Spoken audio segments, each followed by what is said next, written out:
Thanks very much, everybody. So quickly, let you know who I am. My name is Billy. I used to be a coder. For about a decade, I worked over in the city, sitting on the edge of the world of finance, and I wrote lots of C++. And then I was offered a chance to give all that up and write actual words about whiskey instead. Not a really difficult choice, actually. So I gave all that up, and for the last 3 years, I've been working for a company called the Whisky Exchange, writing for the website. Everything from, actually, if it needs words, I write them, pretty much. We have a little team, and we occasionally have to drink whiskey with it. It's very upsetting. So, anyway, I asked what whiskey's a very big subject, so I said, what do you want to know about? And I received a list which basically covered the entirety of the world of whiskey. So I've only got half an hour, so this is going to be quite quick in places. But at the end of it, towards the end, we have some whiskey to try. So there is at least that to look forward to. So I'm going to try and sort of bang my way through lots of different bits and pieces about the world of whiskey, hopefully give you enough knowledge that if you go to a shop or a bar, you'll be able to look at a bottle of whiskey and go, I can make a vaguely informed decision over what this is and whether I want to have a try of it. So, first things first, what is whiskey? You're here, I'm assuming you vaguely understand the concept of whiskey. It's an alcoholic drink, but it's got lots of different definitions all over the world. It's not really just a thing that is only made in Scotland, as many people think, or only made in America.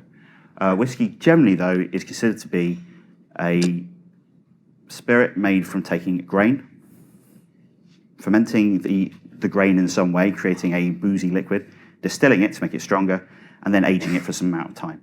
And the problem with talking about whiskey as a whole is that that's a very, very hand-wavy explanation, because it's made differently all over the world. For instance, here, this lovely, lovely picture here, can anybody guess where in the world this is? Scotland. It's not Scotland. No.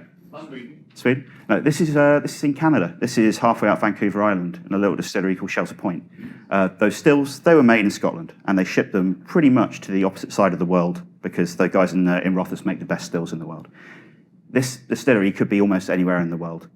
You know, the guys in Sweden, right in the north, they're doing some really interesting stuff at the moment. And a couple of other random ones.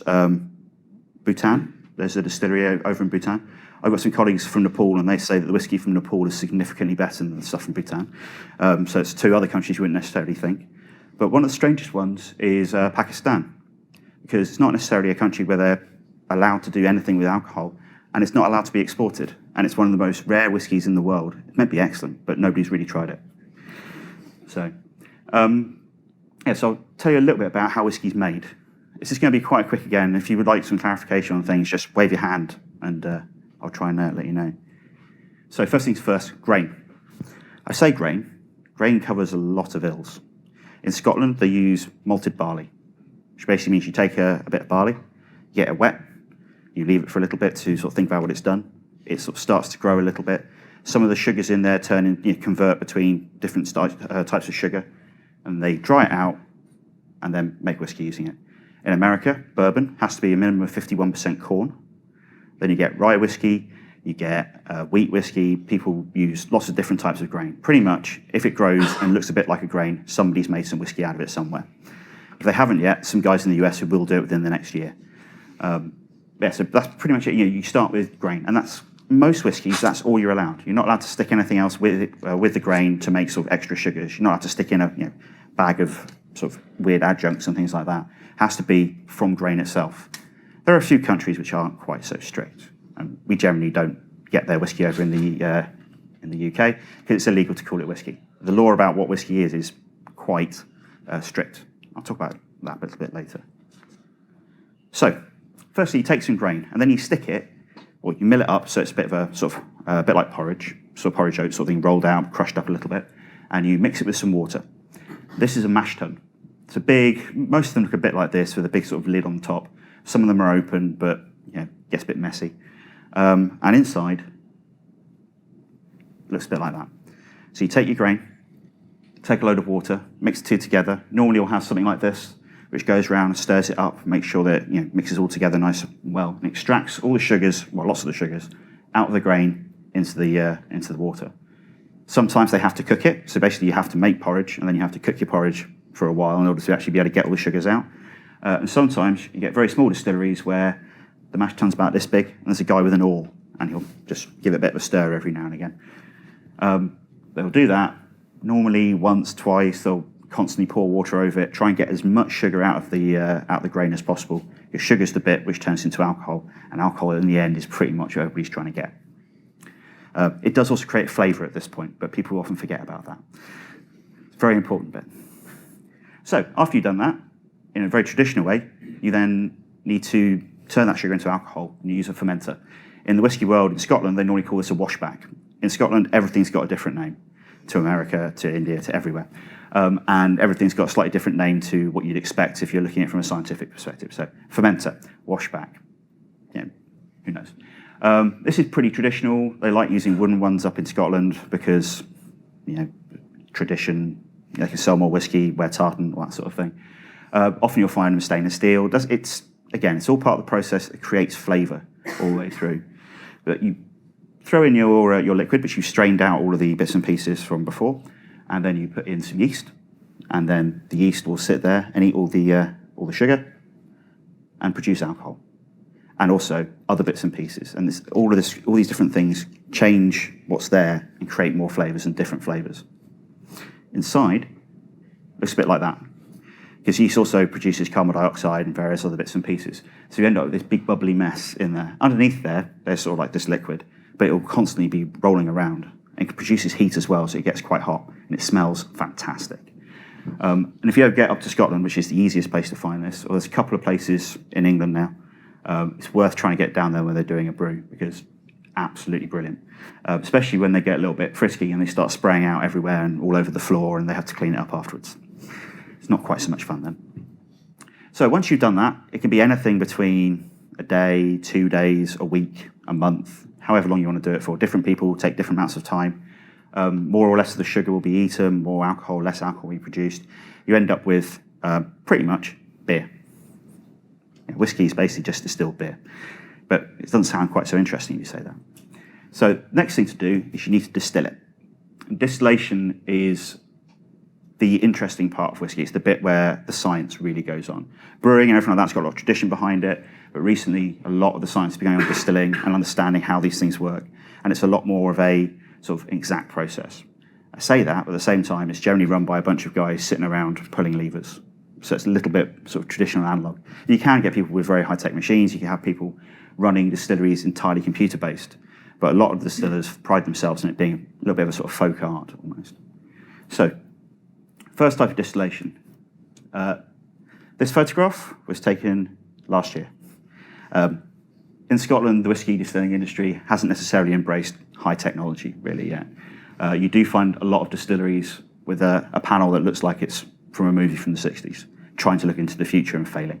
But this still over here, this is a pot still. So this is one of the two main ways of doing distillation. A pot still is basically like a big kettle. And when you do distillation, you stick all your liquid in there, you boil it up, vapor rises up through the top of the still, over the top, and then it condenses on the other side. Alcohol boils at a lower temperature to water, therefore alcohol goes over the top first, you collect alcohol, job done.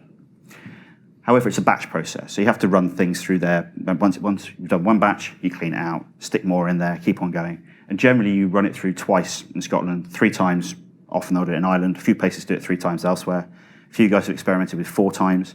And every time you do it, it gets higher and higher in alcoholic strength, and it becomes purer, is one of the phrases bandied around. Basically, it loses its flavour.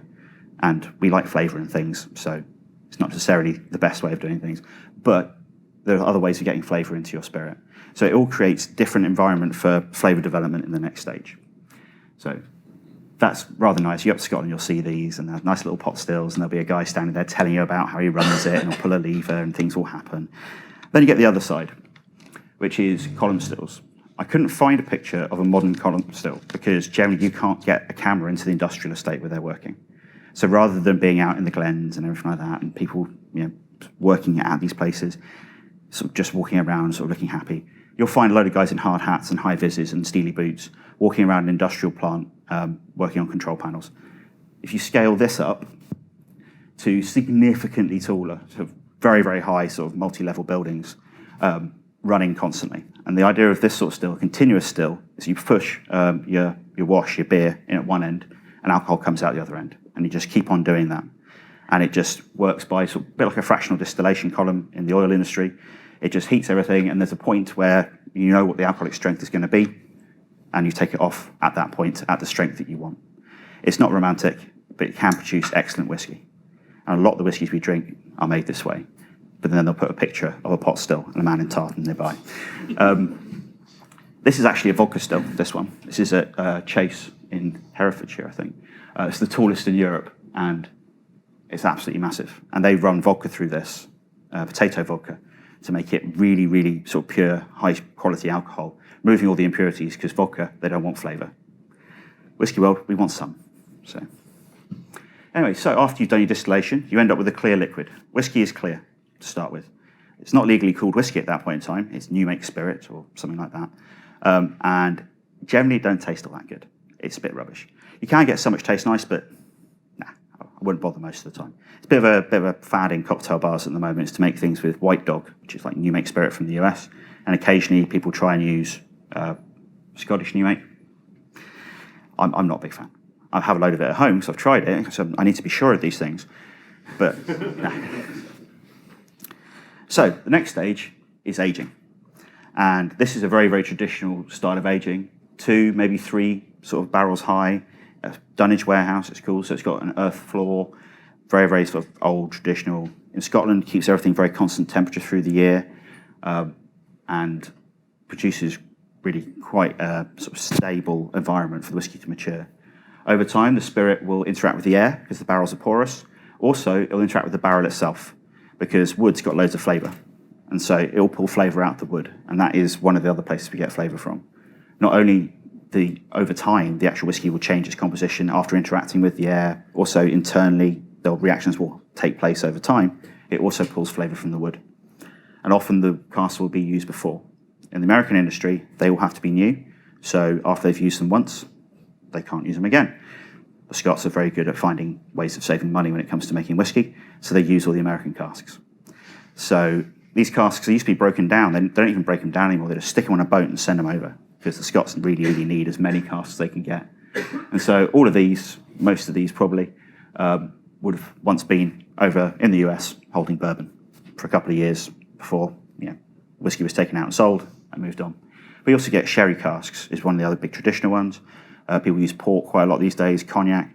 There is talk of people trying to use tequila casks, although we hope that won't happen. I like tequila, maybe not with a whiskey in the barrel.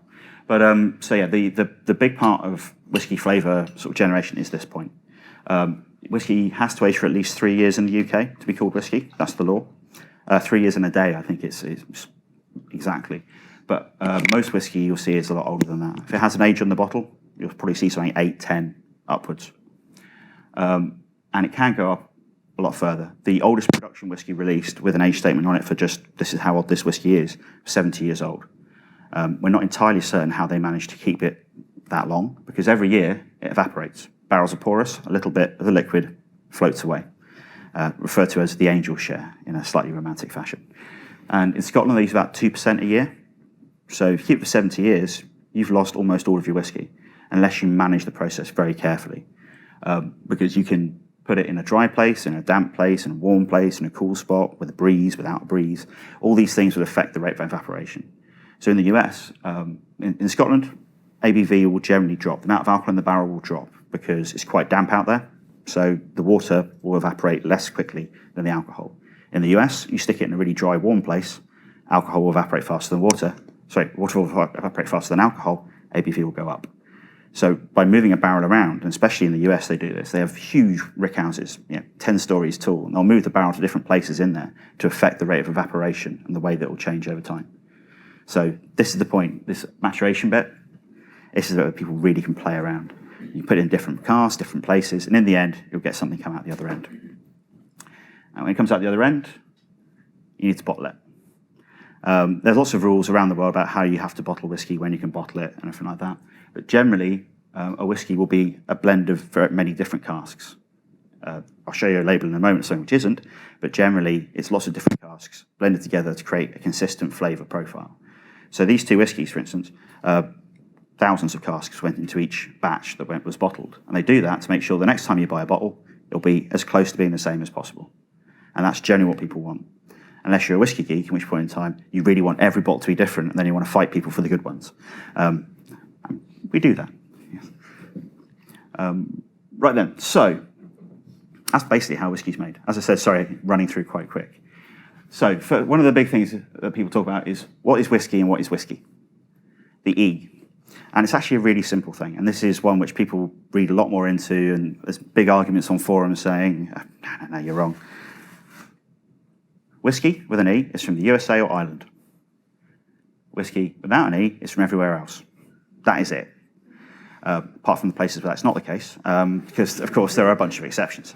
But generally, if it's got an E in it, it's from America or Ireland. If it says Ireland on it, it's from Ireland. If it says America on it, it's from America. Really, that's the way you tell them apart. Otherwise, yeah. Simple, done, right. Anyway, so I'm going to quickly zoom through Scotch whisky, because we're going to try Scotch. There's two different types, malt and grain. Malt whisky, when they use the different grains, is just using malted barley. That's the main, that's the posh whisky you get in Scotland, malted barley. Grain whisky is any whisky made in a continuous still, so one of those big industrial columns. No matter what you use in that, it's called grain whisky because it produces a very different style. However, because they don't need to just use malted barley, they use cheaper barley in there as well, and also wheat and other random bits and pieces. Grain whisky very light, malt whisky a little bit heavier normally. Generally, single malt whisky is the thing you'll hear people talking about as being the best whisky in the world. It's using expensive ingredients and it's made very complicated, in a very labour-intensive fashion and has lots of flavour left in it. Grain whisky is appearing on the market more and more, and you will see more of it around. I think it's great. It's unfortunately got a reputation of being rubbish. So, 5 different types of Scotch whisky, and we'll see a label in a moment. And the main thing you need to really know about is the top one and the bottom one. Single means from one distillery. Blended means from multiple distilleries. Malt means made with malted barley. Grain means made with other stuff, potentially. So single malt is malt whisky from one distillery. Simple as that. Blended malt is a blend of malt whiskies from different distilleries. Blended grain, similarly, single grain, same. Blended whiskey is a mix of malt and grain, and that is the biggest selling type of whiskey in the world. Scotch blended whiskey is, so your Bellses, your Teacheses, your White Mackays, those things sell more than everything else. It's about 95% of the Scotch whisky market is blends. The nice sort of stuff we're going to try in a bit, that's just a tiny part of the industry. And one last bit about this, peat. People talk about Scottish whisky being smoky. When they talk about Scottish whisky being smoky, it's due to this stuff. When you create malt, you need to dry it in some way. And they used to use peat because they have loads of it in Scotland and they can burn it and it makes fire, warmth, dries the barley. It also makes loads of smoke. And it adds this really phenolic, sort of medicinal smokiness to whiskey, which lots of people hate. So if you don't like that, just look for something saying peat and avoid it. If you do like that sort of taste, look for peaty ones because they're really nice. And I would thoroughly recommend people try things. Even though you don't like it in the whiskey world, try it because you might surprise yourself. I hated peaty whiskey for years. Now I love the stuff. Anyway, talking about labels, we get quite geeky. So this was distilled on the 24th of January 2003. It was put into a bottle January this year, aged for 10 years. It came out of a puncheon, which is a very specific size of cask, which used to hold Pedro Jimenez sherry. This is cask number 3563. This is the first bottle from that cask. Yeah. If you look at a whiskey label, you can find lots and lots of information. But mainly, you look for distillery, age, ABV. So that's 53.9%. That's one to keep an eye on. It's a little bit punchy. So, anyway, important bit. So, if I could have some help handing these around, everybody needs a couple of these little glasses. But while that's going on, this is the most important bit. Can everybody grab a Skittle? You only need the one. But if you'd like to take several, then please feel free. So, take one or two and hand them around. Which is which? So you need to grab one of each. You need one of each. There's 2 different whiskies here. So, all right. So this is whiskey number 1. The whiskies at the front here are whiskey number 1. The whiskies at the back of the table are whiskey number 2. So, number 1, number 2. Sorry, that's probably the wrong way around, the hands-wise. Sure. Anyone? Number 2. Sure. There you go. Number 1, number 2. It's number 1, number 2. Right. Does everybody have a Skittle? Right. So, guys at the front here, if you want, while we're waiting for the thing, if you want to grab a Skittle, we're going to do the Skittly bit right now. So, right. Unfortunately, this is the point where you need more hands than you have. Okay. So, what I need you to do is hold your nose and stick the Skittle in your mouth. This may sound strange, but trust me. So, but the point is, hold your nose. Don't. So, what can you taste at the moment? You put your Skittle in your mouth with your nose closed. What can you taste? Sugar. That's about it. Now, take your hand off your nose. Now you can taste the delightful fruity flavour of a Skittle. And this is the thing: is that when you taste a whiskey, oh sorry, you've eaten your Skittles, right? The nose. You do not taste whiskey; you nose whiskey. The smell of whiskey, well, the smell of everything is what you taste. Taste is simple. This whole 5 flavours thing is a bit rubbish, but there's not much your tongue can detect. It's all your joyful olfactory epithelium, all the bundles of cells in the background here somewhere. That's where all flavour really comes from. And so without your nose, you're nothing. So with these 2 whiskies, if you stick your nose in them and smell them, that's the most important bit. Because when you taste it, it tastes nice, but it's all about the flavours sort of going out the back of your nose and hitting your sort of nose, the olfactory centres up the back of your nose, and that's the bit where you get the most of the flavour. These 2 whiskies, you should be able to tell they're quite different from the nose. So one of them is normally a little bit, number 1, probably a little bit more sour, a little bit grainier, whereas number 2 should be a lot sweeter, a lot more sort of caramel sort of flavour in there. Cool. Right, important bit. That's right. Only moments ahead. Don't worry. So, the palate. Of course, we have nice fancy words for it. We have the nose, we have the palate. It's not the smell and the taste. It's the smell and the taste. When tasting whiskey, it's not just knock it back, swallow it. Chew it a little bit. So take a sip, think about it. It is quite hot. It is like 40% alcohol. So that 60% though tastes really good. So take a little sip and sort of roll it around your mouth, have a bit of a think. I'm going to number 1, go for first, and try number 2 afterwards. Number 1.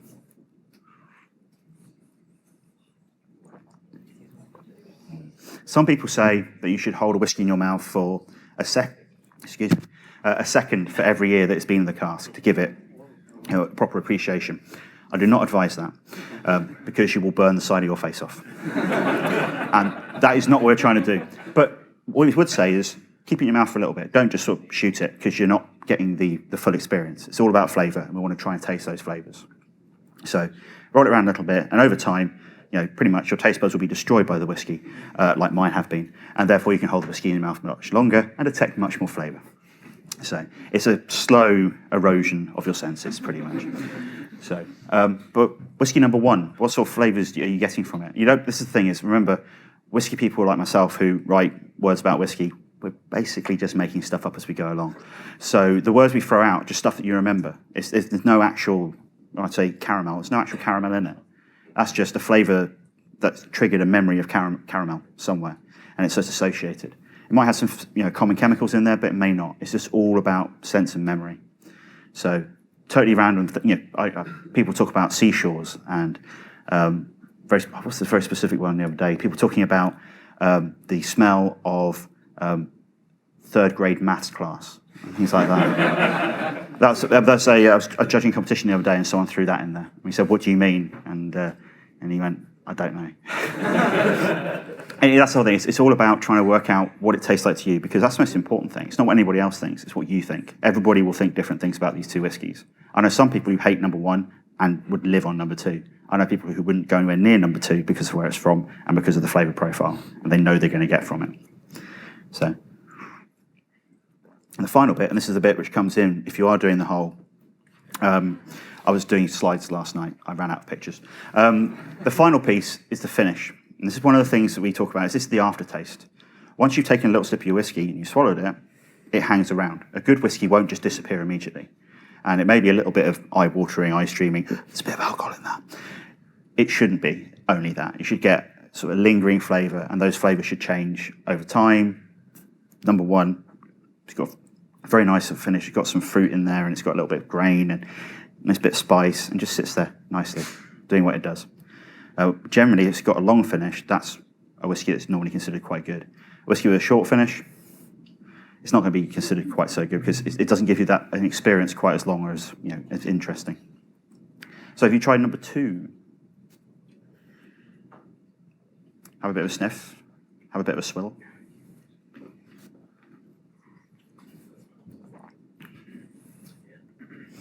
It's quite different. I'm hoping people can taste it's quite different. It's not just me thinking that. It's going to be quite a bit sweeter. And the difference between these two whiskies is, this, at the simplest level, is that number 1, it's from a distillery called Glengarry. It's near Aberdeen. It's a tiny little place. It's in a tiny little village in the middle of nowhere. I visited in February and I had to get a cab there from the nearest town because I wasn't on a bus for 3 or 4 hours. And I got, I think, the second to last bus home that I could have got that day. Little place, absolutely lovely. Tiny little distillery as well. And they produce this out there. It's called Founders Reserve. It's very nice. And the lovely people of Morrison Bemore, I know them. I said, can I have some whiskey for a talk? And they went, okay. So thanks to them for that. The other one is from the US. This is from Four Roses in Kentucky. Until recently, these guys were very underrated. People didn't really like him. They didn't really release much whiskey in the US. Then they changed hands, and all of a sudden they become one of the top whiskey brands in the world. When it comes to bourbon, this specific bottle, small batch, is the most reasonably priced, in my opinion, high-quality bourbon you're going to get. It's lovely stuff. But very, very different. The process is very, very different. The ingredients they're made from is very, very different. This is all from corn. That is all from, not all from corn, lots of corn. That's all from malted barley. Totally different environments they've been matured in. Very, very different whiskies. That one, I generally drink on its own. This one, I generally drink over a nice chunk of ice. And I know a load of bourbon people would shoot me for saying it. Then again, I know loads of people who would drink Scotch whisky over ice, and I would shoot them for doing that. The big thing I would say, though, about the whole drinking whiskey thing is drink whiskey how you would like it yourself. You all tried a little bit here, you just tried it neat, and that's not for everybody. As I say, I drink whiskey with ice, I drink whiskey with water, I drink occasionally whiskey with Coke, and I'm not allowed to admit that in public because I do get told off. But it's all about finding, it's an ingredient, it tastes of stuff. You want to, if you don't like the flavour on its own, but you think you can complement something, add it to something else.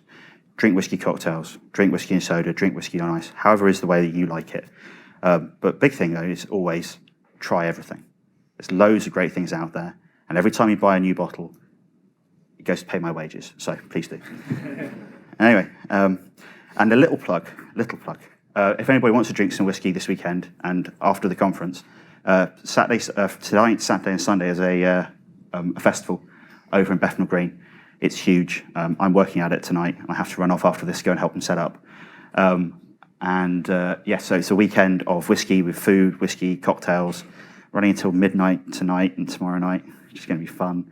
But there are still tickets for the Sunday, which is going to be the relaxed, leisurely session. If you want to try some whiskey, wander around, meet a load of people, come and say hello to me, and I'll pour you some whiskey. Bottles with my name on it. Please come along. But it's thewhiskeylounge.com. But anyway, that's it. Well, thank you very much. And if you have any questions, I'll be hanging around finishing up all this whiskey. So, please come and ask any questions you have. So, thank you very much.